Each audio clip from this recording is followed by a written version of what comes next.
আসসালামু আলাইকুম। সিলেট স্টুডিও থেকে চ্যানেল এস সিলেট নিউজে সবাইকে স্বাগত জানাচ্ছি। সঙ্গে আছে জান্নাতুল নাজনীন আশা। শুরুতেই জানিয়ে দিচ্ছি শিরোনামগুলো। টানা বর্ষণে আবার তলিয়ে গেল সিলেট নগরী, চরম দুর্ভোগে নগরবাসী। বন্যা দুর্গতদের মধ্যে ত্রাণ সহায়তা পৌঁছে দিলেন সাবেক পররাষ্ট্রমন্ত্রী ডক্টর একে আব্দুল মোমেন। হবিগঞ্জেও বাড়ছে নদ নদীর পানি, ভারী বৃষ্টিতে চোখ রাঙাচ্ছে বন্যা। বিয়ানীবাজারের চারখাইয়ে অসহায় দরিদ্র শিক্ষার্থীদের মধ্যে বৃত্তি প্রদান করেছে গ্লোবাল এইড ট্রাস্ট। এবং সুনামগঞ্জে ভোক্তা অধিকার আইন অবহিতকরণ সভা। শুনছিলেন শিরোনাম, এবারে বিস্তারিত। সিলেটে টানা দুদিন বন্যা পরিস্থিতির কিছুটা উন্নতি হলেও মাত্র 6 ঘন্টার টানা বৃষ্টিতে ফের তলিয়ে গেছে সিলেট নগরী। টানা বর্ষণে নগরীর নিচু এলাকাগুলো পানিতে তলিয়ে গেছে। এতে চরম বিপাকে পড়েছেন মানুষজন। বিশেষ করে নিচু এলাকার বাসিন্দারা চরম দুর্ভোগের মধ্যে পড়েছেন। অনেকের বাসাবাড়িতে হাঁটু থেকে কোমর সমান পানি দেখা যায়। নগরীর সুবানীঘাট, উপশহর, তালতলা, জামতলা, শেখঘাট, ঘাসিটুলা, বেতের বাজার, শামীমাবাদ, বাগবাড়ি, ছড়ারপাড় সহ অধিকাংশ এলাকা পানিতে তলিয়ে গেছে। টানা বৃষ্টিপাত, উজানের ঢলে সোরবা নদীতে পানি উপচে নগরীতে প্রবেশ করায় এ পরিস্থিতির সৃষ্টি হয়েছে। সিলেট আবহাওয়া অফিস জানিয়েছে, মাত্র 24 ঘন্টায় 226.6 মিলিমিটার বৃষ্টিপাত রেকর্ড করা হয়েছে। এতে মধ্যরাতে বাসাবাড়িতে পানি প্রবেশ করায় চরম বিপাকে পড়েন নগরীর বাসিন্দারা। অনেকেই নিরাপদ আশ্রয়ে গেলেও ঘরের আসবাবপত্র সহ জিনিস রক্ষা করতে পারেননি। এতে বেশ ক্ষতিগ্রস্ত হয়েছেন নগরবাসী।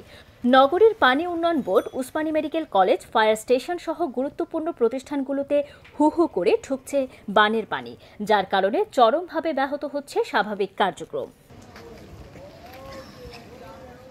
টানা বর্ষণে এবং অব্যাহত পাহাড়ি ঢলে এখন পানিতে নিমজ্জিত পুরো সিলেট নগরী। সিলেট বিভাগের সর্বসাধারণের চিকিৎসার একমাত্র ভরসাস্থল উসমানী মেডিকেল কলেজ হাসপাতালেও তলিয়ে গেছে বানের পানিতে।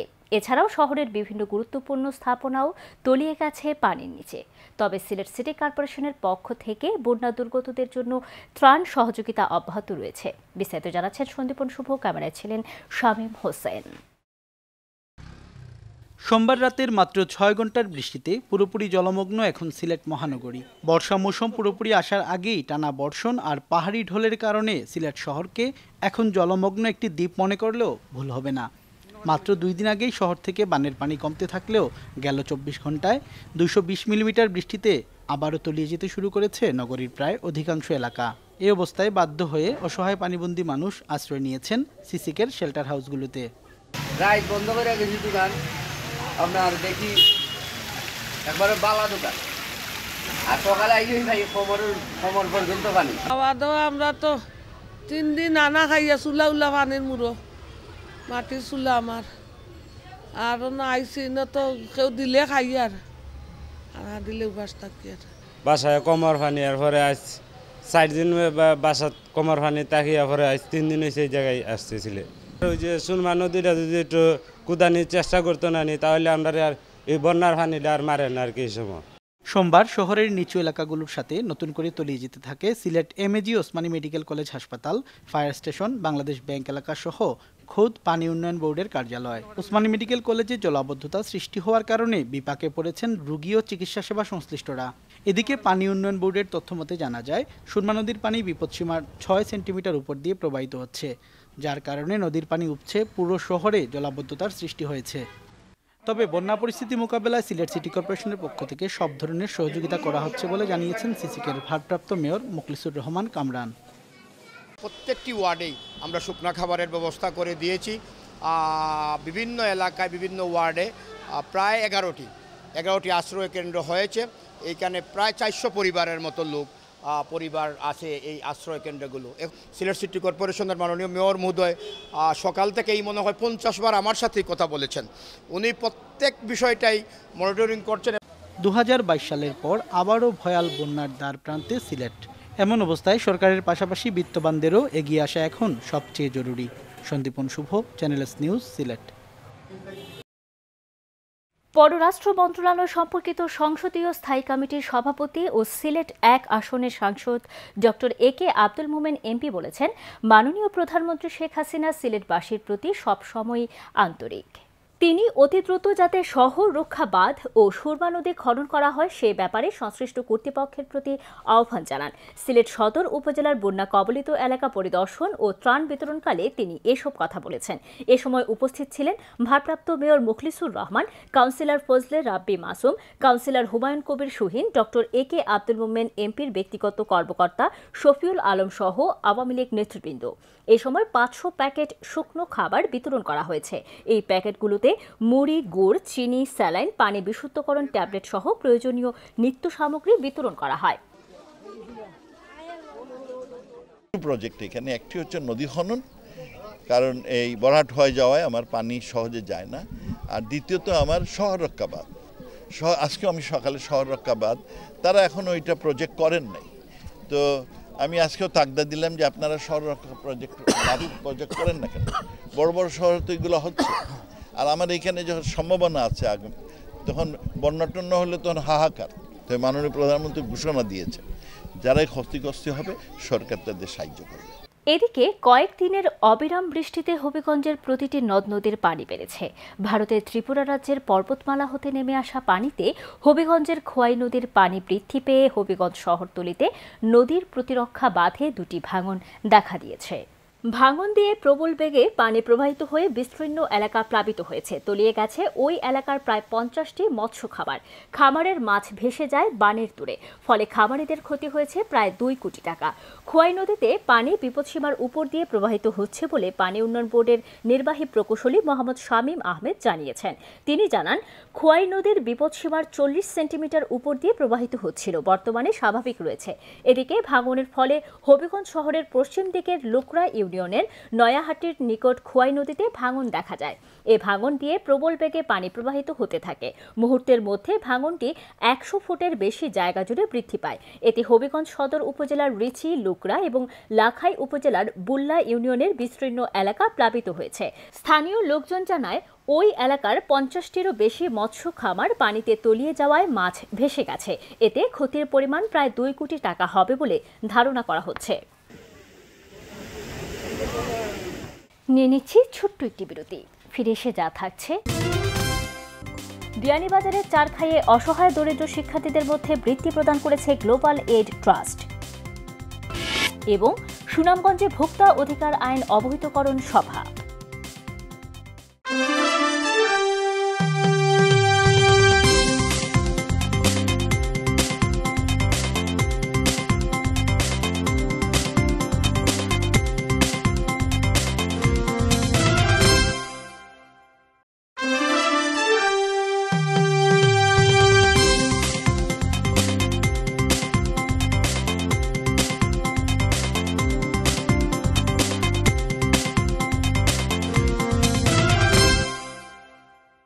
স্বাগত আরও একবার সিলেট স্টুডিও থেকে চ্যানেল এস সিলেট নিউজে। বিয়ানীবাজারের চারখাইয়ে অসহায় দরিদ্র শিক্ষার্থীদের মধ্যে বৃত্তি প্রদান করেছে গ্লোবাল এইড ট্রাস্ট। এ সময় ট্রাস্টের কান্ট্রি ম্যানেজার সহ গুরুত্বপূর্ণ কর্মকর্তা ও এলাকার গণ্যমান্য ব্যক্তিবর্গ উপস্থিত ছিলেন। বিস্তারিত দেখুন সন্দীপন শুভর প্রতিবেদনে। ক্যামেরায় ছিলেন Shamim Hossain. Working for a better globe এই স্লোগানকে সামনে রেখে চিলড্রেন স্পন্সরশিপ প্রজেক্টের আওতায় অসহায় দুস্থ সুবিধাবঞ্চিত শিক্ষার্থীদের মধ্যে শিক্ষাবৃত্তি বিতরণ করেছে গ্লোবাল এইড ট্রাস্ট। বিয়ানীবাজারের চারখাইয়ের জালালাবাদ মাদ্রাসায় আয়োজিত এই শিক্ষাবৃত্তি বিতরণ অনুষ্ঠানে সিলেট সদর, দক্ষিণ সুরমা, গোলাপগঞ্জ, জকিগঞ্জ, কানাইঘাট, বিয়ানীবাজার, কোম্পানিগঞ্জ সহ বিভিন্ন উপজেলার 18টি প্রতিষ্ঠানের 61 জন শিক্ষার্থীকে প্রায় 2.5 লক্ষ টাকার শিক্ষাবৃত্তি বিতরণ করা হয়।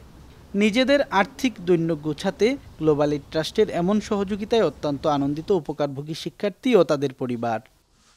টাকা দিয়েছে, আমরা খুব উপকার হইব, আমরা লেখাপড়া করতাম, আপনারা দোয়া করি। এই টাকা পেয়ে আমরা খুব খুশি এবং আনন্দিত। আমরা আপনাদের জন্য দোয়া করবো ইনশাআল্লাহ। অনেক উপকার হয়েছে, আমার লেখাপড়ায় অনেক সহযোগিতা হয়েছে। আমার আব্বা আম্মা অনেক খুশি আপনাদের টাকা দেওয়ার জন্য।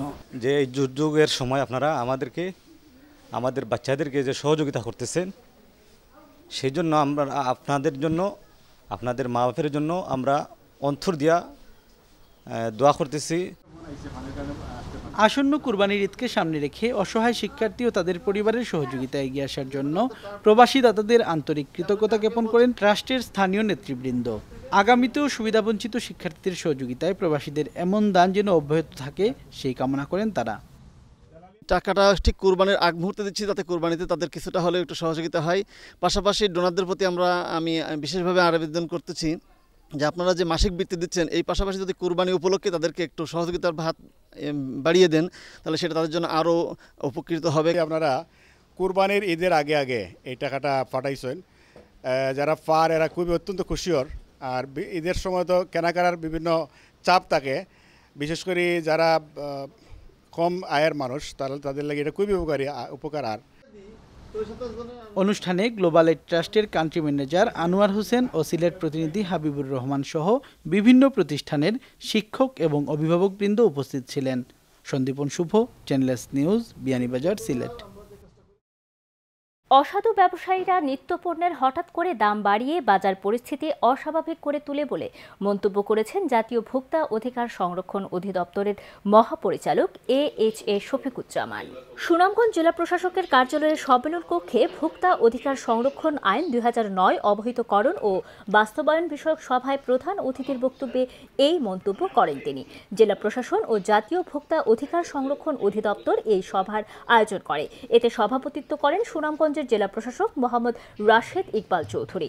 ভোক্তা অধিকার সংরক্ষণ অধিদপ্তরের মহাপরিচালক তার বক্তব্যে আরও বলেন, ভারত পেঁয়াজ রপ্তানি বন্ধ করে দিলে বাংলাদেশে রাতারাতি পেঁয়াজের দাম বেড়ে যায়। তিনি বলেন, এসব অসাধু ব্যবসায়ীদের জন্য গোটা ব্যবসায়ী সমাজের বদনাম হচ্ছে।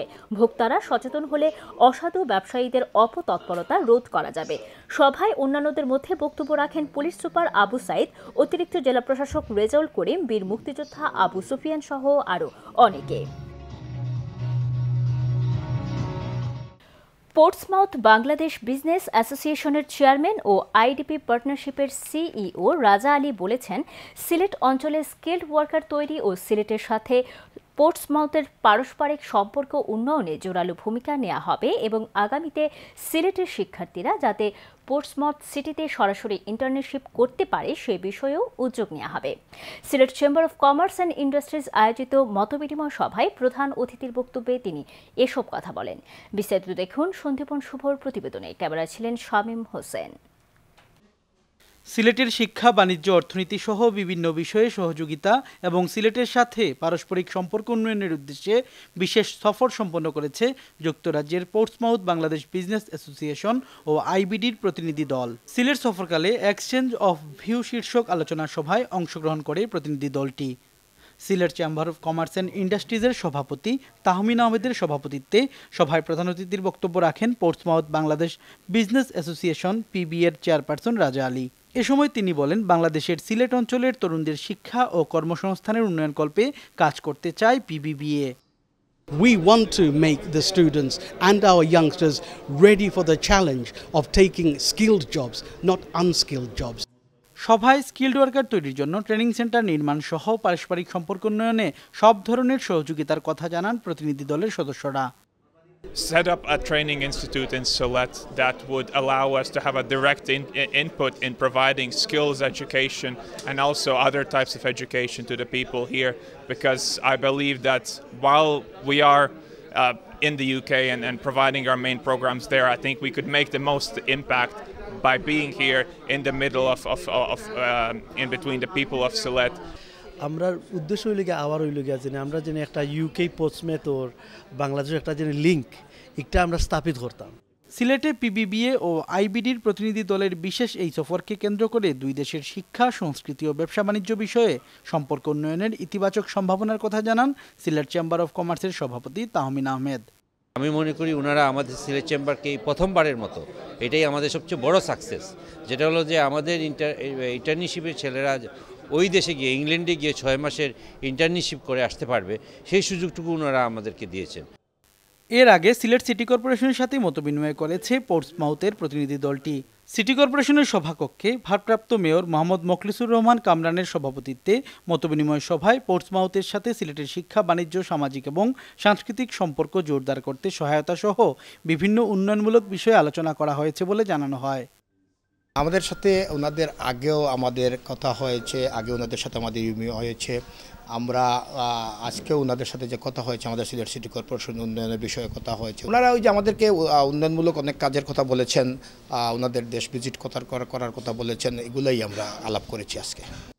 সিসিক আয়োজিত মতবিনিময় সভায় উপস্থিত ছিলেন পিবিবি-এর chairman Raja Ali, business development director Nicks and Jens, এফসিসি-এর অ্যাকাউন্টেন্ট ও প্রতিষ্ঠাতা MS Selina Ali, business consultant Mahbubun Noor মাবস, সিটি মেয়রের প্রধান কনসালটেন্ট ডক্টর মিসবাউর রহমান ও জনসংযোগ কর্মকর্তা সাজলুল লস্কর।